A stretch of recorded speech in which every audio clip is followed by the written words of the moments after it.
Hello everyone, I am T-Man978. In this video we're going to be talking about Marvel Legends Build-A-Figure, Bonebreaker here.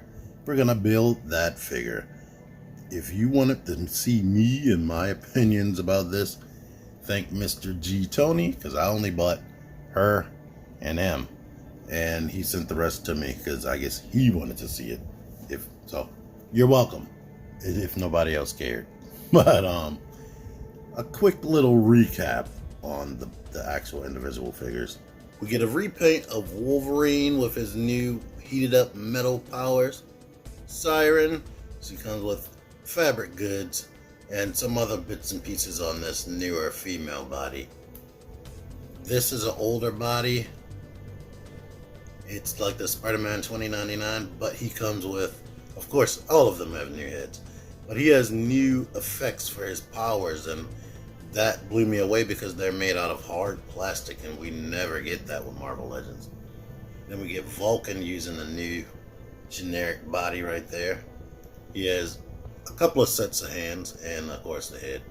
Maggot probably has the most new tooling of any of these because he has that big jacket, the hands, and of course the actual maggots, and probably that belt and some other parts. I know he has pinless elbows, so there's that. In the back we got Darwin, which is the Pizza Spidey body, and he has a couple of sets of hands. And then we have Sabretooth. I'm pretty sure any fairy bits are new, and of course his feet and his hands. So there's that. My favorites out of the wave would be Maggot. Mostly Maggot. Siren is okay. The way her cape works drives me up the wall. Wolverine is just Wolverine. It's been the same figure we've been getting. So there's that. It's a good figure, but it's just the same thing over and over again. I do like the new body for Vulcan. So you could just about do any pose, and it really lends itself to flying poses. Any of the other figures that I didn't specifically name, meh.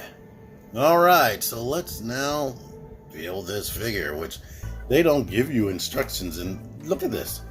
With a regular Build-A-Figure, just snap the legs on, snap the arms on the body.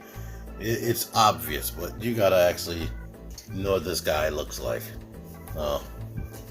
Or figure it out yourself like I had to do with this part. But looks like this goes back here.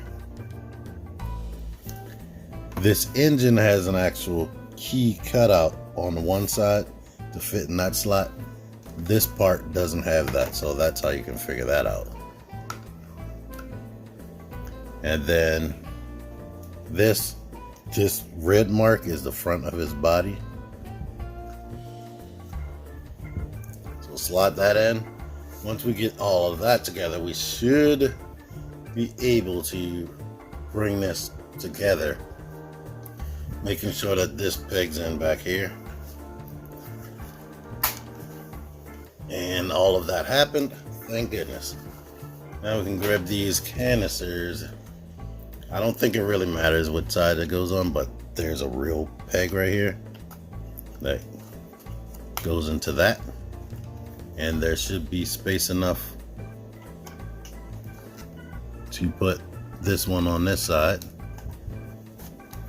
There we go. There are those two canisters. And we can take the body. Ooh, this thing on his back, this strap on the back is in the way. So I am going to move that and see if I can't force this in there. There we go, that's in there. His little collar came off. I assume that goes that way. And now we pop on the head. Anything else is optional. So here we have Bonebreaker. And that's cool. He also comes with this gun right here, this blaster that came with Maggot.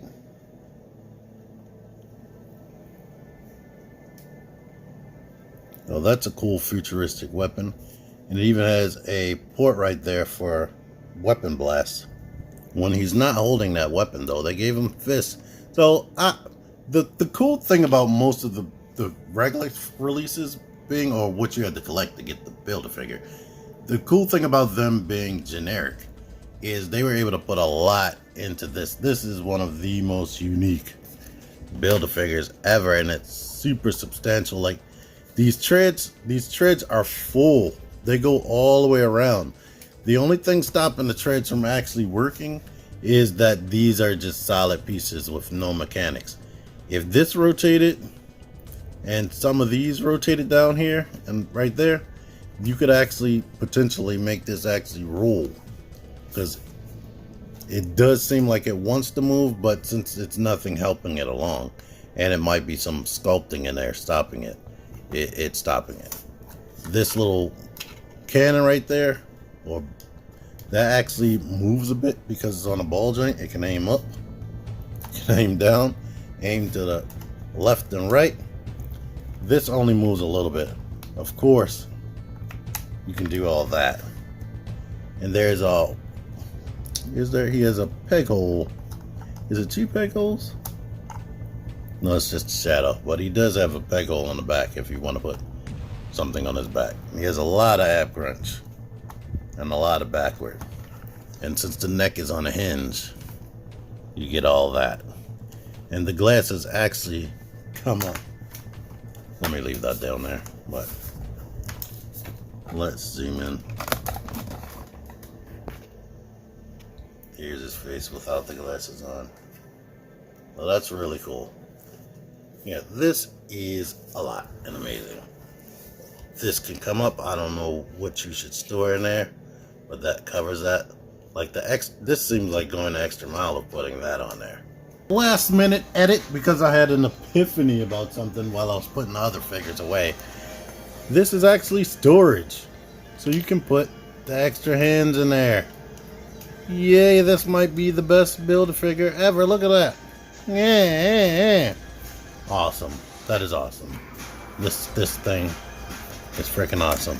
You can even turn around. I don't show that later, but here I am showing it. There you go. There you go. Thank you for watching this video. That's really cool.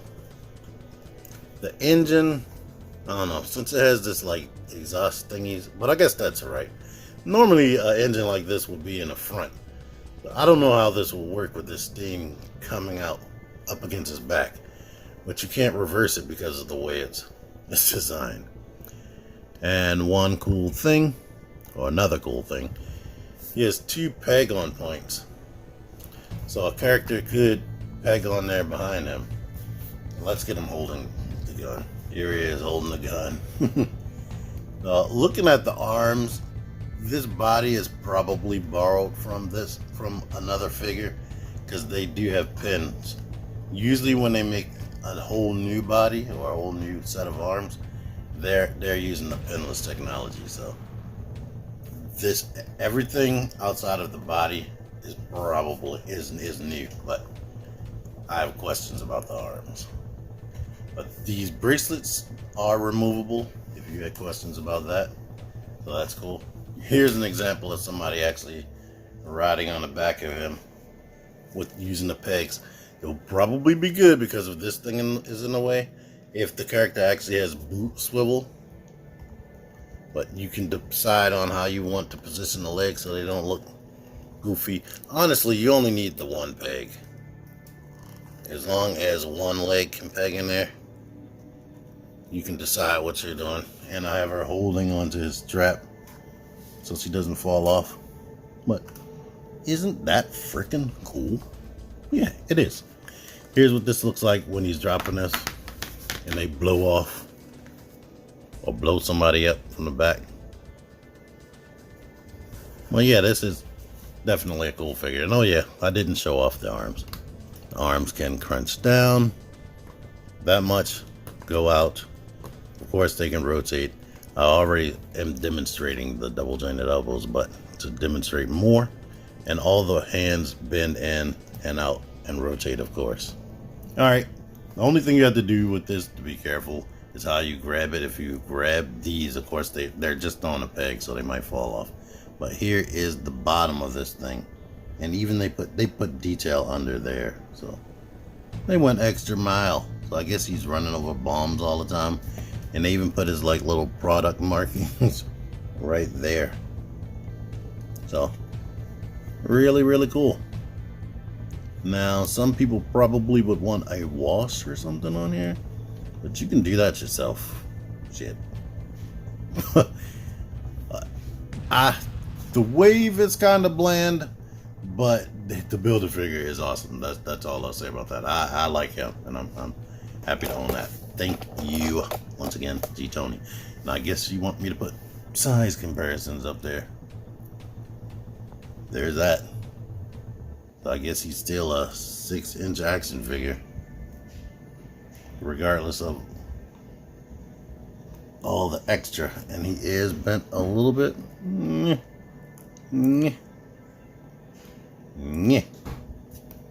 I like him with the glasses off because he looks crazier.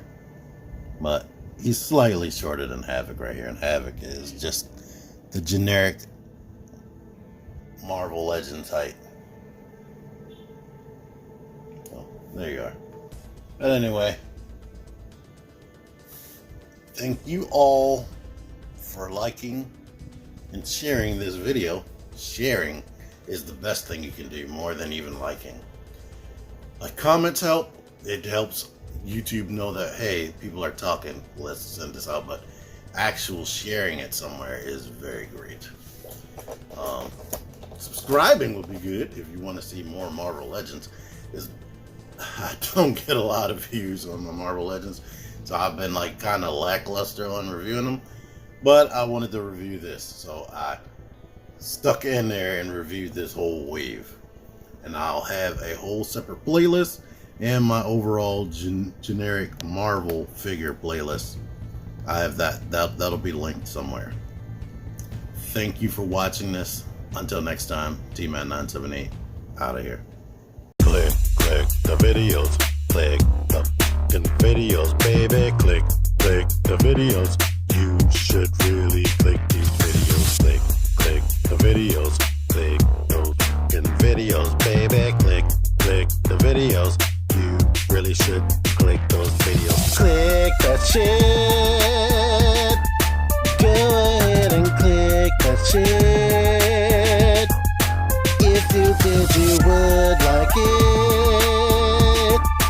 Really click that shit. Now I'm freaking gone.